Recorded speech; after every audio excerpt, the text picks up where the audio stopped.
Today is Thursday. Tuesday. Tuesday. December 1st. Tuesday, December 1st. And what are we reading? Joshua? Revelation 2. Yes, Revelation 2. It says Thursday. Oh, Tuesday. No, it's Tuesday. And then it's a W, and then it's a T. And so we're in December, guys. The last month. Yes, we're in December. And we're in Revelation, the last book. Christmas is All right. Let's go ahead and read chapter 2. You ready? Yes. That's what I'm saying. December? No. November.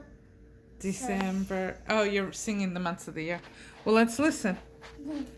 Christ's letter to Ephesus. Write the following to the messenger of the congregation in Ephesus. For these are the words of the one who holds the 7 stars firmly in his right hand. Who is that? The one who holds the 7 stars firmly in his right hand. Jesus. Who walks among the 7 golden lampstands. Jesus. I know all that you've done for me. You have worked hard and persevered. I know that you don't tolerate evil. You have tested those who claim to be apostles and proved they are not, for they were impostors. I also know how you have bravely endured trials and persecutions because of my name. Yet you have not become discouraged. But I have this against you. You have abandoned the passionate love you had for me at the beginning. Think about how far you have fallen. Repent and do the works of love you did at first. I will come to you and remove your lampstand from its place of influence if you do not repent. Although, to your credit, you despise the practices of the Nicolaitans, which I also despise.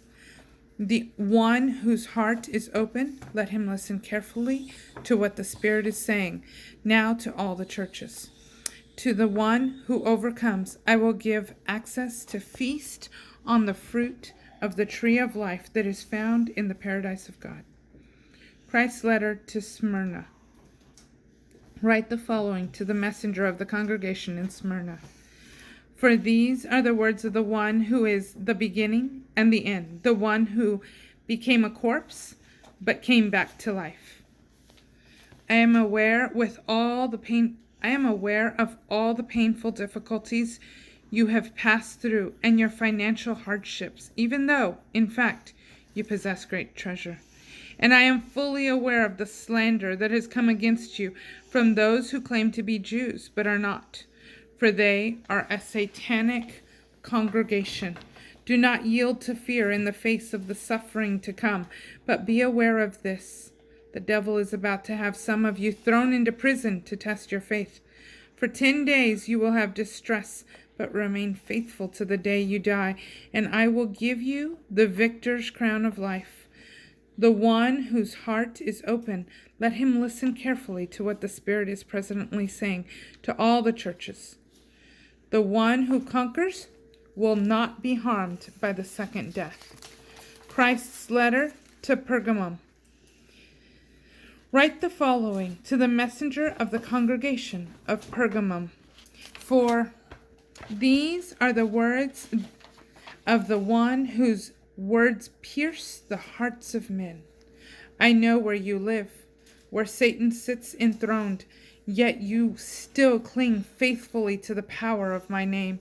You did not deny your faith in me, even in the days of my faithful martyr Antipas, who was executed in your city where Satan lives. Nevertheless, I have a few things against you. There are some among you who hold to the teachings of Balaam, who taught Balak to entice the Israelites to eat things that were sacrificed to idols and to commit sexual immorality. Furthermore, you have some who hold to the doctrines of the Nicolaitans. So repent then, or I will come quickly to war against them with the sword of my mouth. But the one whose heart is open, let him listen carefully to what the Spirit is presently saying to all the churches. To everyone who is victorious, I will let him feast on the hidden manna and give him a shining white stone. And written upon the white stone is inscribed his new name, known only to the one who receives it. Christ's letter to Thyatira. Write the following to the messenger of the congregation of Thyatira. For these are the words of the Son of God, whose eyes are blazing fire and whose feet are like burnished brass. I know all that you've done for me, your love and faith, your ministry and steadfast perseverance. In fact, you now excel in these virtues even more than at the first. But I have this against you. You are forgiving that woman Jezebel, who calls herself a prophetess, and is seducing my loving servants. She is teaching that it is permissible to indulge in sexual immorality and to eat foods sacrificed to idols. I have waited for her to repent from her vile immorality, but she willingly refuses to do so. Now I will lay her low with terrible distress, along with all her adulterous partners, if they do not repent. And I will strike down her followers with a deadly plague. Then all the congregations will realize that I am the one who thoroughly searches the most secret thought and the innermost being. I will give to each one what their works deserve. But to the rest of you in Thyatira who don't adhere to the teachings of Jezebel and have not been initiated into deep satanic secrets, I say to you, without laying upon you any other burden, cling tightly to all that you have until I appear. To everyone who is victorious and continues to do my works to the very end, I will give you authority over the nations to shepherd them with the royal scepter, and the rebellious will be shattered as clay pots, even as I also received authority over the presence of my Father. I will give the morning star to the one who experiences victory. So the one whose heart is open, let him listen carefully to what the Spirit is presently saying to all the churches. And that is Revelation chapter 2. All right, bye. Have a great day. Nathaniel he's highlighting. He's busy highlighting right now. And so is Gabriel. So much important verses. So many of them to highlight. All right. Bye.